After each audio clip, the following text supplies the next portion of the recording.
Today we're going to talk about how Joseph was used as a tool to help preserve a young nation of Israel.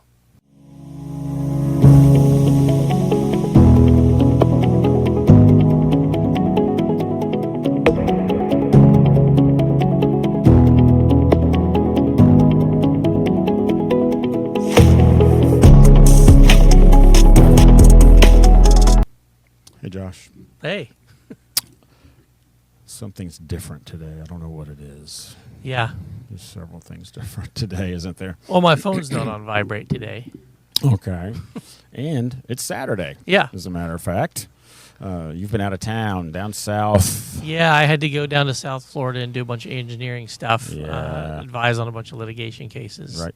hurricane stuff. So I just got back today. This morning. Yeah, this morning. And got up at 4 this morning, went to the airport, Fort Myers, went to Atlanta, came to Pensacola, got some food and some coffee, and came here. Did a photography workshop. A little bit of one, yeah. Yeah, with about 4 hours of that, and then came over here and we were doing the podcast. A lot going on. Travel itself wears me out. It does. You know, but I guess Planning travel wears me out. I'm sure. Yeah. You got to do all that stuff on your own, right? Of course. I there's a friend of mine who does a lot of travel stuff, and so I borrowed some services. Oh, okay. All right. That'll work. Yeah. But you got a couple hours of sleep whenever some other people were experiencing turbulence, it sounds like. Yeah. Yep. From what I understand, the ride or the plane ride from Atlanta to here was extremely turbulent. As news to me. I was out the whole time. Yeah. You were up for about an hour. How about that? Good for you. You have that gift of being able to sleep wherever pretty much there's Right. a place you can sit down. Yeah. All right. That's fantastic, man. That's really good. I guess I'm spoiled. I need my, bed, not only one pillow. I'm going to tell you this. You can take my man card away or whatever points you want to take away. I'm going to count the pillows that I sleep with, okay? One on my head, I'm clutching one between my knees, 2 on my back. That's 5 pillows, Josh. So you just like to be surrounded by pillows. I'm surrounded by pillows. I am. 5. That's... And if I don't have them all, I could sleep, but not as well. Not as well as I'd like to. But I got a new CPAP machine, which I'm in love with because it blows air in from a different area, blows air in from the harness itself, which means the tube comes in the top of the harness, so it's not coming out in the front, which you have to manipulate through. Anybody 50 or older knows what I'm talking about. But I've got some good sleep in the last couple of nights, which I'm happy with. But anyway, here we are. Yeah. And we're going to talk about Joseph again for the 3rd week in a row, I think. Yep. Well, we're doing a series on Joseph on Sunday mornings anyway. Yeah. And so, a lot of times we use those Sunday morning sermons as like a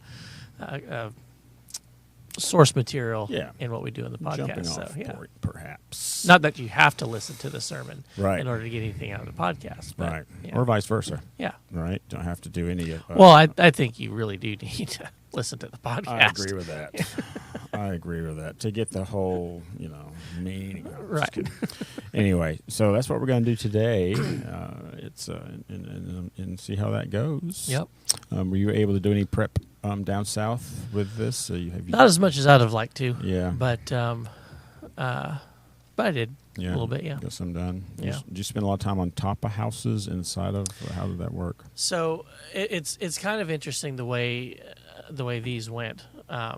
Not to bore everyone with engineering stuff, but when a hurricane comes, like Hurricane Ian, which is what these are about, hit South Florida, there's a lot of damage that's done, and depending on where you are, sometimes a house is only subjected to wind and rain. Sometimes it's also subjected to storm surge. Yes. And so, especially in those areas where there's storm surge and wind, first thing the homeowners do after the hurricane is they call their insurance company, file a claim. The insurance company decides, there's actually a couple insurance policies on this. There's an insurance policy that has to do with flood, and there's an insurance policy that has to do with wind. I don't think all this damage was done by our part of the policy. I think it was mostly the other one. Yeah. And so they, write a little check, and it's like, all right, we should be good now. And the other insurance company does the same thing. Like, I don't think that damages all of us. I think that's all the other guys. So we're only gonna do this much. And so everyone sends their people in to sort of assess the situation. And then, the homeowners are standing there, sort of holding bag. And so they end up hiring their own person to assess all the damages. And so you have everybody sort of arguing with each other. And as it happens, the argument doesn't get settled between them, so they all lawyer up. And this attorney said, the attorney for this person says, well, I think my side's more right than yours is, and the other one says the same. So they both have to sort of hire their own independent witness who's like who's considered to be an expert in how buildings get damaged and how storms work and all that kind of stuff. And so that's where I come in. I'm one of those guys. Okay. And so I go down, I make a site visit, and it's a lot easier when you go down there right after the storm. Like, I was down there maybe 2 weeks after Hurricane Ian originally hit, but now it's 2 years later, and most of the damage has already been repaired because people are living in these houses, and they've repaired things, rebuilt things, repainted, covered everything up. But I still have to go down there and give my opinion. And for some reason, an opinion seems to hold more weight if everybody can say, well, he's been to the site.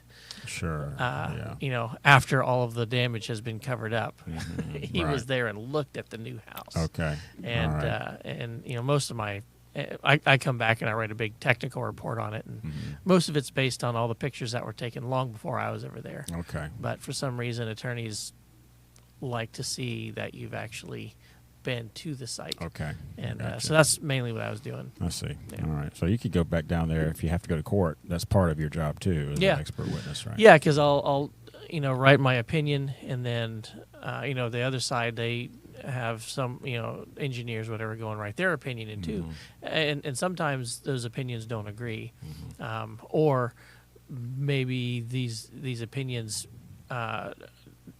like the other attorney doesn't want this opinion to be valid, and so all the engineers, the experts, meteorologists, and all that stuff will get deposed.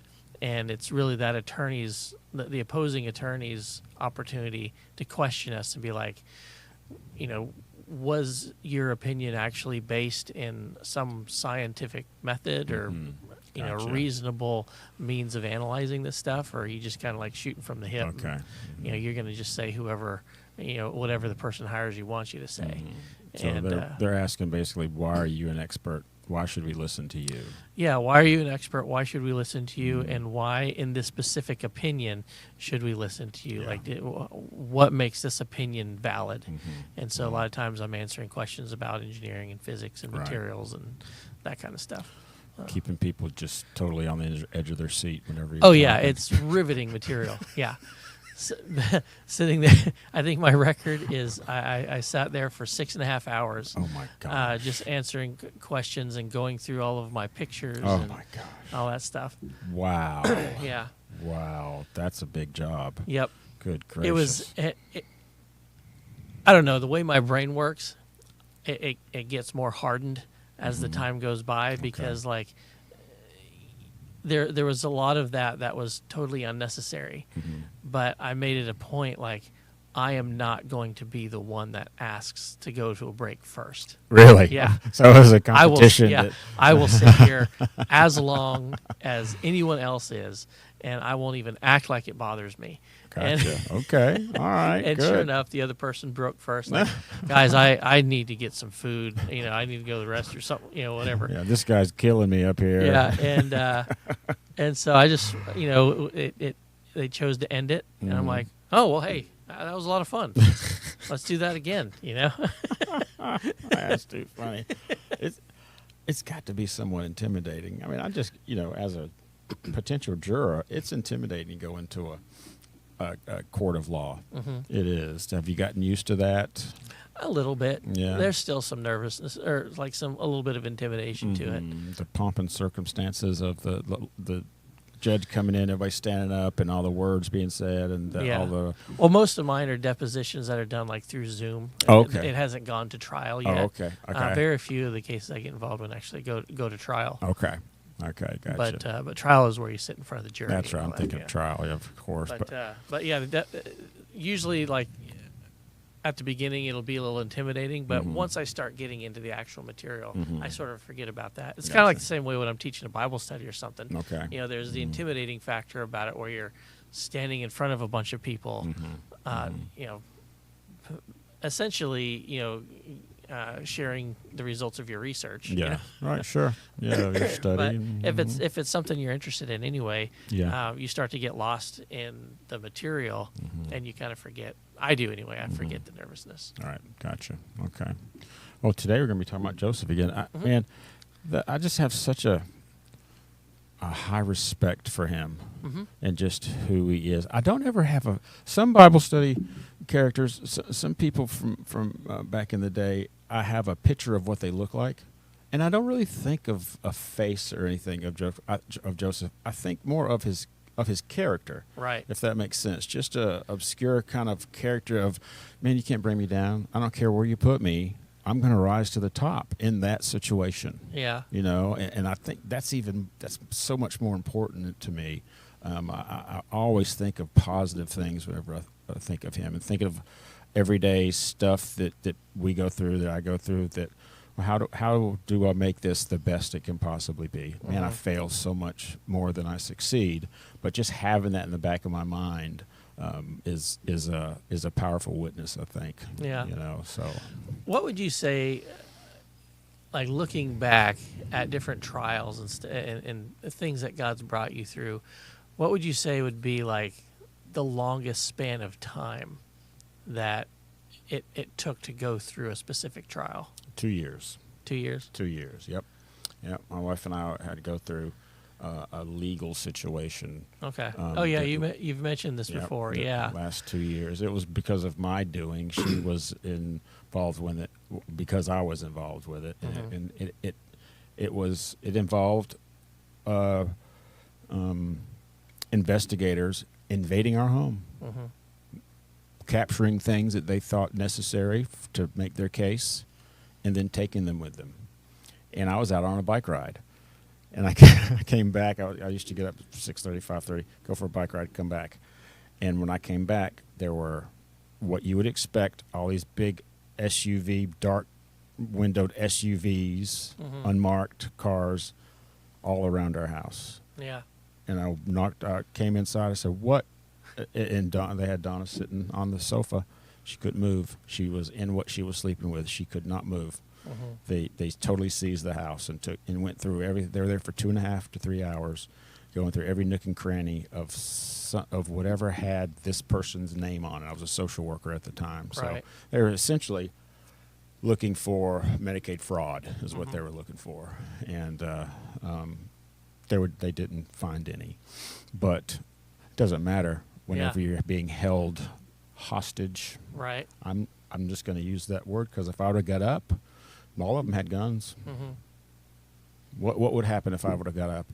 I would have been detained. You know what I mean? So call it what you want to. If you're ever in a situation where you have people of authority saying don't move, and if you do, this is going to happen, I call that hostage. But you can't call it hostage. Anyway, from that day to the day they called me and said, okay, we're done. You come get your files and your computer and everything else. We didn't find anything. That was 2 years from the day that happened. They said that. And it was whenever I got the details about what they're looking for and the potential harm or the potential legal consequences, I could have served 10 years for each incidents that they deemed Medicaid fraud. And this person had been on my caseload for 12 years, and I saw her once a year. So you can do that math if you want to. And I researched, it would have been under abuse or neglect of a person with a disability or elderly. That's what the law stated. Yeah. And it was 10 years for each case. So it was overwhelming. Right. To think about those numbers, for one, and to think about, wow, that's a lot of paperwork to go through. Mm-hmm. And I learned that the lawyers call it the mice and files. Mm-hmm. Anybody's files has stuff in it where it can be questioned. You know, I Mm-hmm. mean, just a word or something or another. So you start thinking about, man, I hope my notes are good. I hope they're right. I hope, all this stuff. I mean, I don't know that I've done anything wrong. But here's the thing. If I've been practicing this way and I just didn't know that it was wrong, Right. that's a possibility. Yeah. Those are possibilities, because honestly, I didn't feel like it was a fair relationship between the people that were accusing and myself. Mm-hmm. I just didn't feel like there was any fairness to it. Right. So anything could have happened. And at the time, my brother was a state trooper, so I said, hey, what will happen if a warrant is served? Well, they could come get you from anywhere. Bed, church, Mm-hmm. anywhere. That'd be great, wouldn't it, if I'm sitting there teaching a lesson and people come in and handcuff me? Yeah. That happens. Yeah. It really happens. So all that stuff was a possibility. And the not knowing was so strong that I'll tell this to our listeners. Sometimes you hear people and learn about people that say, I'm pleading guilty to this. And later they say, I didn't do anything. I just need it to be over. I get it. Yeah. Don and I seriously talked about taking a plea just to end it, just to get it over. It was Right. weighing on us so much that, okay, 5 years. We were even talking about, well, if I get, it's so silly to talk about now. If they put me somewhere close, you can visit and you can put money in my account there, and I can start Bible study in to even think about that. That's how realistic it was. Right. that this may happen. We just allowed our imaginations to run wild, because they wouldn't tell us anything. Mm-hmm. And again, just not knowing was really hard. And I can't swear to it, but that was, my heart condition went from one being, okay, we'll just take a look at it, and we'll just look at you once a year and see if everything's okay, to a 4 Mm-hmm. within that period of time. Now, there were also years on either side of that, so I can't say that stress caused that. But it definitely didn't help. It didn't make me a stronger person, that's for darn sure. Right. So, yeah, I went from a 1 with heart just to a 4, to the doctors looking at me going, are you feeling okay? Because Yeah. you shouldn't be. Well, the reason I asked that about, how long was it? How long was your longest trial? Because when we look at the life of Joseph, Mm-hmm. it gives us some data on that in Joseph's life. Like when when his brothers sold him into slavery, he was 17 years old. Mm-hmm. When he was promoted to being second in command under Pharaoh, he was 30 years old. Wow. So it was 13 years there where he was he was basically owned by Potiphar. Mm-hmm. He was lied about. He was thrown into prison. He was in prison for years, and he interpreted those dreams of the butler and the baker. And Yeah. On their way out, he told them, like, "Hey, remember me." So because I've been in prison wrongly, Mm-hmm. and they never did. It was years later when Pharaoh had his dreams that, I forgot, there's this guy named Joseph Oh my gosh. in prison who's hopefully still there, not dead, But Forgot about Joseph. yeah, I remember he interpreted a dream once. He might be able to do this. So 13 years of Joseph's life was eaten up in being a slave and in being in prison. That's a 13-year-long trial to go through for Joseph to still maintain his faith, still maintain his trust in God, and all that kind of stuff. Wow. And here's what's interesting, though. So in in Genesis, the chapters we've been on have been in the high 30s, low 40s. When Joseph meets his brothers, we talked about this in the last episode about how like Judah and Reuben, their attitudes towards their family and towards their brothers changed over time because of the different trials that they went through. Yeah.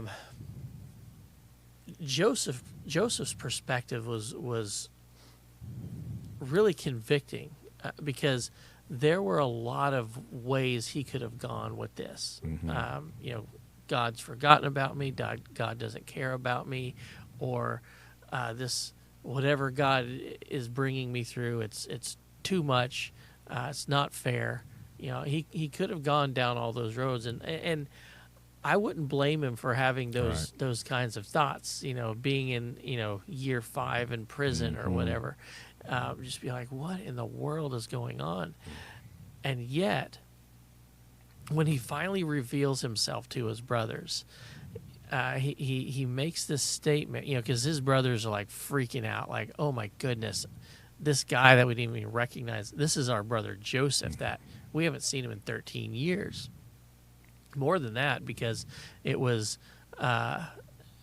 he was promoted at age 30, and then there's 7 years of plenty, and then during the second year of the 7 years of famine, so he was 39 years old at this time when he finally sees his brothers and his family comes. That's a quality of, that's a chunk of life right there. Yeah, that's more than half of his life was spent away from his family. Man, oh man. So from 17 to 39. Well, his brothers start freaking out because all of a sudden the second command over the whole world pretty much at the time was their brother who they sold into slavery years ago, and they were afraid for their lives. I would assume that would be a realistic fear. Yeah. I don't blame them for being in fear for their lives, but Joseph, he made a couple of interesting statements. One was, he reassured his brothers, like, I don't want you to think that I'm angry at you. I don't want you to think that that I'm out for revenge anymore, because he wasn't. He wasn't out for revenge. But what he did say was this. He said, you may have meant it for bad at the time, but God meant it for good. In other words, in spite of whatever our motives or our actions were, there's something above us. There's something more powerful in us that is in control of these situations. And through the exercising of our free will, we often play right along with that. And it's an amazing display of God's sovereignty.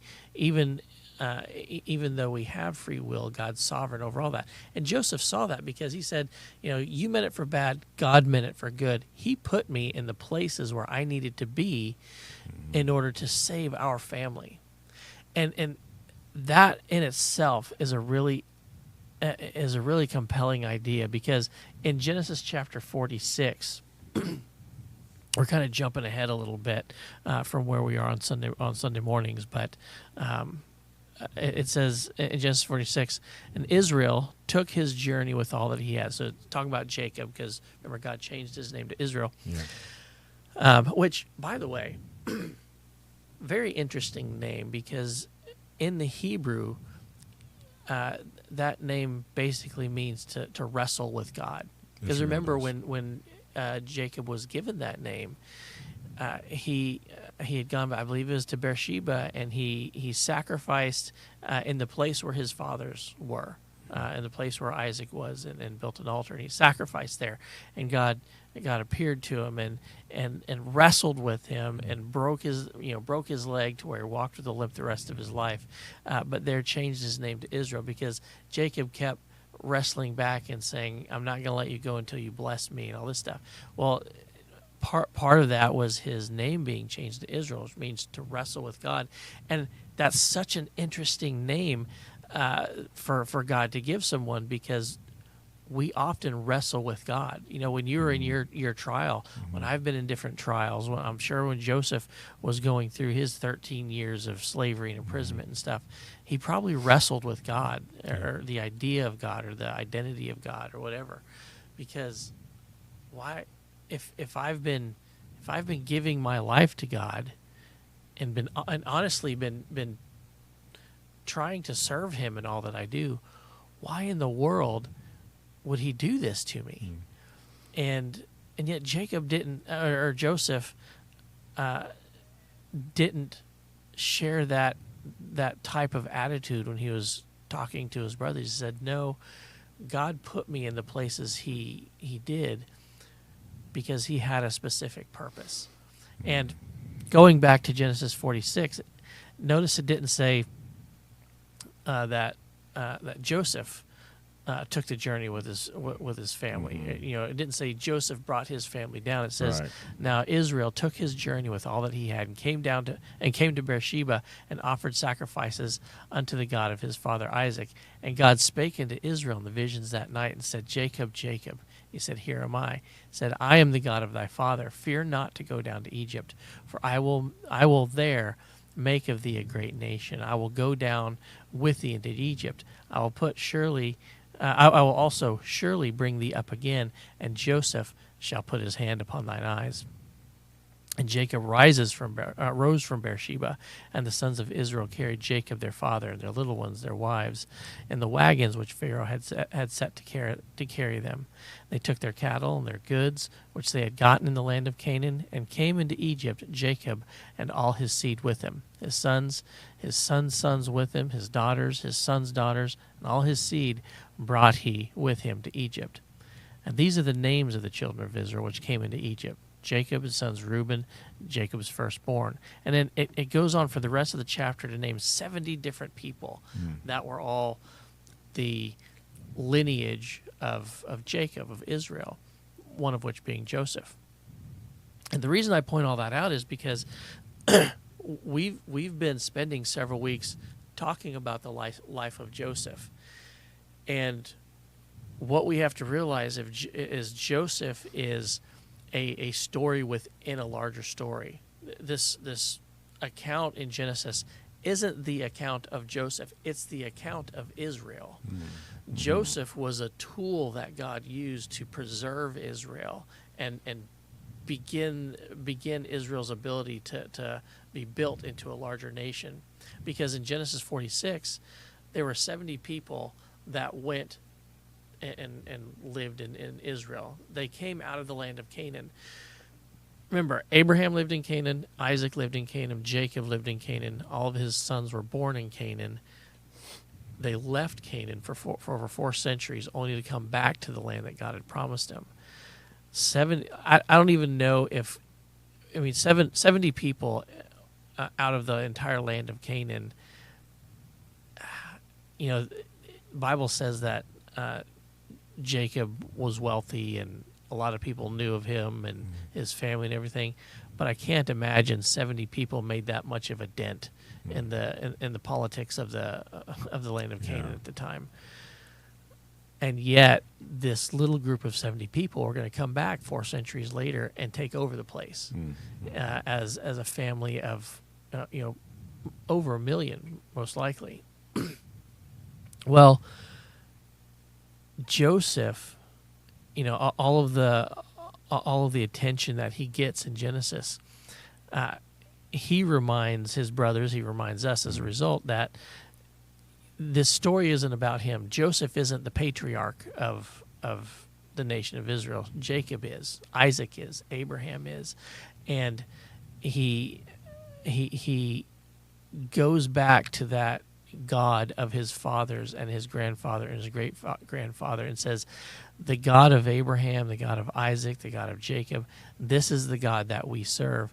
We're subservient to him, and we're his tools for him to use. And I spent a lot of time in slavery and in prison, all that stuff, but I'm just a tool for God to use.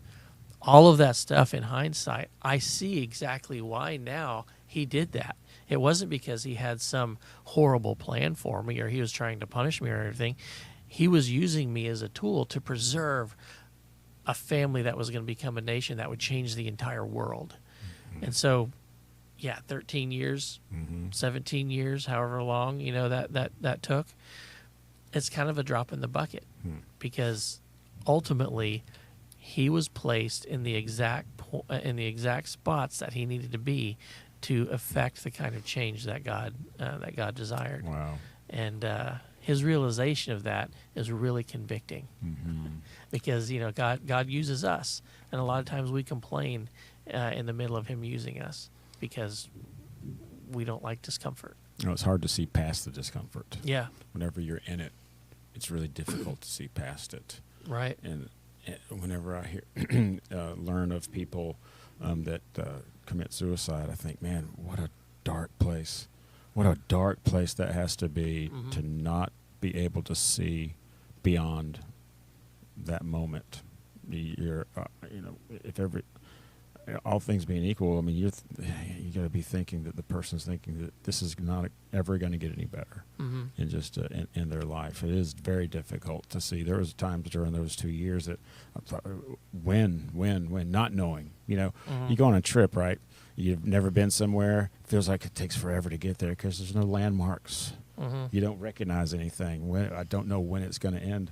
On the way back, it seems like it's a little bit quicker. Been here before. Yeah. I know it's going to be 5 o'clock when I get home, and I get to this landmark. I know it feels like it's going to be, another hour is nothing.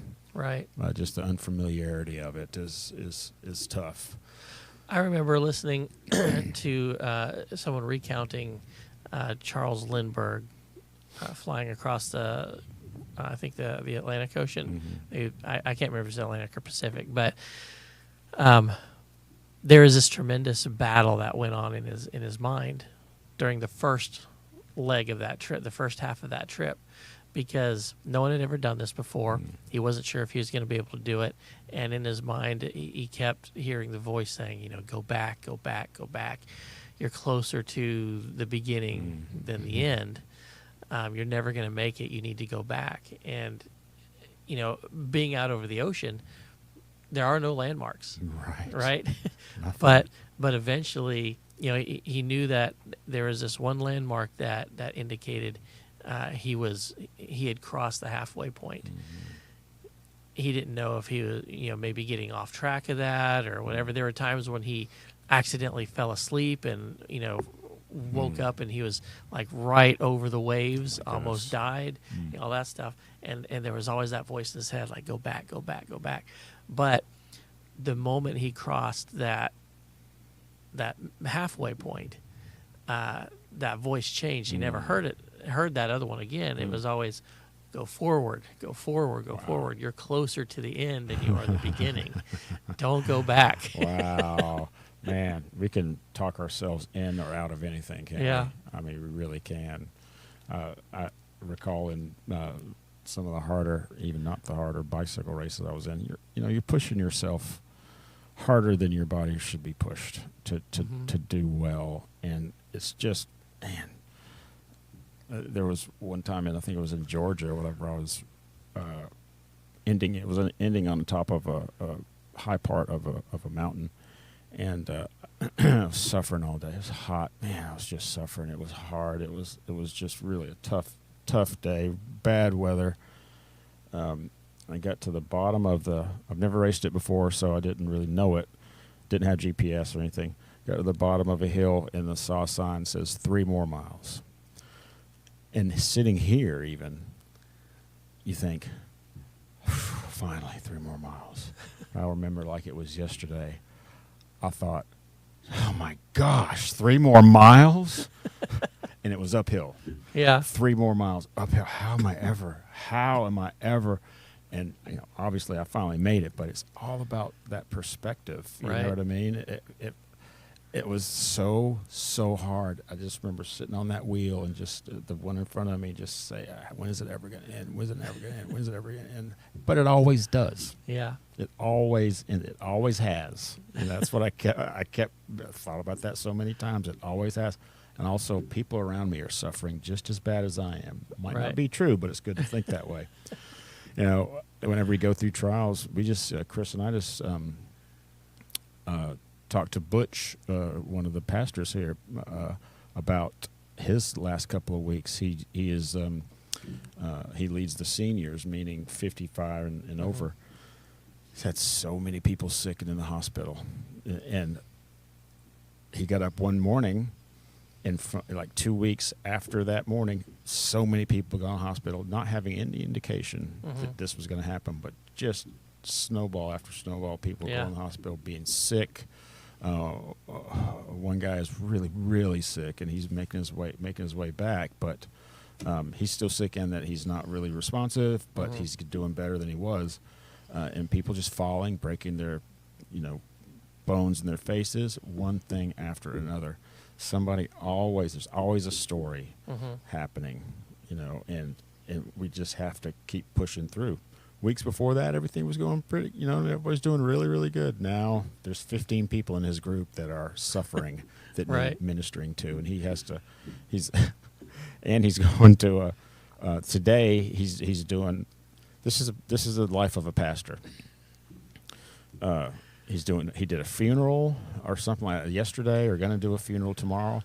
This afternoon, he's doing a wedding in a retirement home. Oh, wow. So this is what pastors do. You know what I mean? He's marrying 2 senior citizens, and he's burying one. It's just, there's always a story of people. And he's like, yeah, it's just what I do. Right. You know what I mean? And for other people, it would be that would be a suffer fest. Yeah. But he takes it in stride, and I know all the pastors here do that. So Joseph, I think of him as being a kind of a pastor, you know what I mean? Being in charge of so many people. Yeah, he was in a huge leadership position. Yeah, absolutely. Yeah. And he was a man of God, and it was just I'm glad that the people that were under him had him. He had to be fair and just and consistent, I would imagine. I think it's interesting. He had an Egyptian wife who was his wife was the daughter of an Egyptian priest, as a priest of On. And her name was Asenath, which was basically like a gift of Nath, which was an Egyptian goddess, supposed to be like the goddess of creation, the mother of Ra, the sun god. Okay. And yet she followed him. Interestingly enough, real quick. Sure. Side note about Joseph. He was the only one that made it out of Egypt. He was the only one of his brothers that made it out of Egypt. He had long since passed away, but his bones were brought out, and he was buried in Canaan. I see. Yeah. Okay. How about that? Yeah, but anyway, his wife went with him. They had their 2 sons, Ephraim and Manasseh, and they became half tribes of Israel and everything too. But I mean, power couple. Yeah, it really, really interesting how so many of these people in the Bible had wives that came out of the pagan tradition that they grew up in and joined with Israel. Yeah, absolutely. Yeah. Josh, thank you. Yep. Appreciate you making it a priority. You could have very easily gone home, and nobody would have blamed you. I am now. I'm going to go home and take a nap. You should. You should go home and take a nap. All right. Chris, thanks for being here. Appreciate you, man. Thank you, listeners. We love y'all, and we'll see y'all this coming Thursday. You going to be in town this Thursday? Yes. Okay, we'll do it.